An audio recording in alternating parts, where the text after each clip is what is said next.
ಭಾರತ್ ಮಾತಾ ಕಿ ಜೈ, बोलो ಭಾರತ್ ಮಾತಾ ಕಿ ಜೈ, ಸನ್ಮಾನ್ಯ ನರೇಂದ್ರ ಮೋದಿ ಅವರಿಗೆ ಜೈ, ಸನ್ಮಾನ್ಯ ನರೇಂದ್ರ ಮೋದಿ ಅವರಿಗೆ ಜೈ, बोलो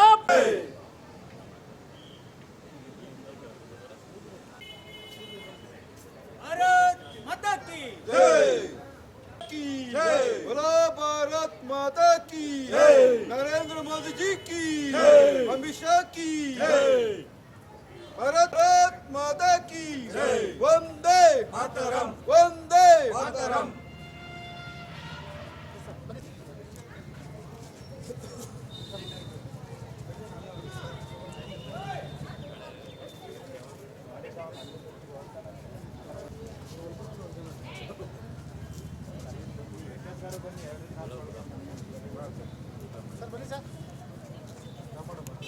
ಅಂದರೆ ಎಚ್ಚರಿಕೆಯನ್ನು ಕೊಟ್ಟಿದೆ ಸರ್. ಭಾರತ ಇಡೀ ವಿಶ್ವದಲ್ಲೇ ಪ್ರಬಲವಾದಂಥ ದೇಶ ಅಂತಕ್ಕಂಥದ್ದು ಈಗಾಗಲೇ ತಮಗೆಲ್ಲ ಗೊತ್ತಿದೆ. ಆದರೆ ಭಾರತ ಹೆಂಗೆ ಅಂತ ಅಂದರೆ ತುಂಬ ವಿಶ್ವಾಸಪೂರ್ವಕವಾಗಿ ಹೋಗಬೇಕು ಅಂತಕ್ಕಂಥ ಒಂದು ನಮ್ಮ ನರೇಂದ್ರ ಮೋದಿಯವರ ನಿಲುವು. ಆದರೂ ಸಹ ಇವರು ಬೇಕು ಅಂತ ಕೆಡ್ಕೊಂಡು ಬರ್ತಾ ಇದ್ದಾರೆ. ಹಾಗಾಗಿ ಅದಕ್ಕೆ ಪ್ರತೀಕಾರವಾಗಿ ಇವತ್ತು ಒಂದು ಶಾಂಪಲ್ನ ಕೊಟ್ಟಿದೆ. ಬಹುಶಃ ಅವರು ಇಷ್ಟರಲ್ಲೇ ಸರೆಂಡರ್ ಆದರೆ ಏನು ಈ ದೇಶಕ್ಕೆ, ಭಾರತ ದೇಶಕ್ಕೆ ಸನ್ಮಾನ್ಯ ನರೇಂದ್ರ ಮೋದಿಯವರಿಗೆ ಸರೆಂಡರ್ ಆದರೆ ಮಾತ್ರ ಪಾಕಿಸ್ತಾನ ಉಳಿಲಿಕ್ಕೆ ಸಾಧ್ಯ. ಇಲ್ಲ ಅಂತಂದರೆ ಈಗಾಗಲೇ ಎಲ್ಲ ದೇಶಗಳು ಸಹ ಭಾರತಕ್ಕೆ ಸಹಕಾರವನ್ನು ಕೊಡ್ತಾ ಇದ್ದಾವೆ. ಮುಂದಿನ ದಿವಸಗಳಲ್ಲಿ ಅವರು ಅದರ ಪರಿಣಾಮನ ಅನುಭವಿಸ್ಬೇಕಾಗುತ್ತೆ.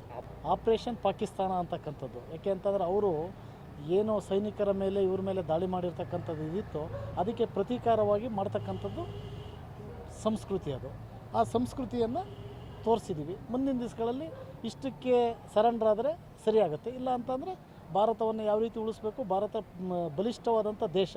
ಈ ದೇಶದ ಮೇಲೆ ಒಂದು ಪಾಕಿಸ್ತಾನ ಯುದ್ಧಕ್ಕೆ ಬರುತ್ತೆ, ಇದನ್ನು ಮಾಡ್ತಾರೆ ಅಂತಂದರೆ ಇದನ್ನು ತಡ್ಕೊಂಡು ಸುಮ್ಕೇರಕ್ಕಾಗುತ್ತೆ ಸರ್.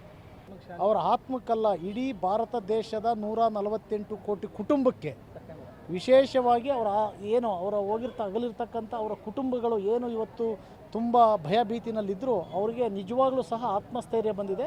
ಬೆಳಗ್ಗೆ 2-3 ಜನ ಟಿ ವಿನಲ್ಲಿ ಮಾತಾಡ್ತಾ ಇರ್ತಕ್ಕಂಥ ನೋಡಿದ್ವಿ ಕುಟುಂಬಸ್ಥರು. ಅದ್ರ ಜೊತೆಯಲ್ಲಿ ಇಲ್ಲಿರ್ತಕ್ಕಂಥ 148 ಕೋಟಿ ಜನಕ್ಕೂ ಸಹ ಒಂದು ಆತ್ಮಸ್ಥೈರ್ಯ ಬಂದಿರತಕ್ಕಂಥದ್ದಕ್ಕೆ ಇದೊಂದು ಪ್ರತೀಕಾರ ಅಂತಕ್ಕಂಥದ್ದನ್ನು ಹೇಳಬೇಕಾಗುತ್ತೆ.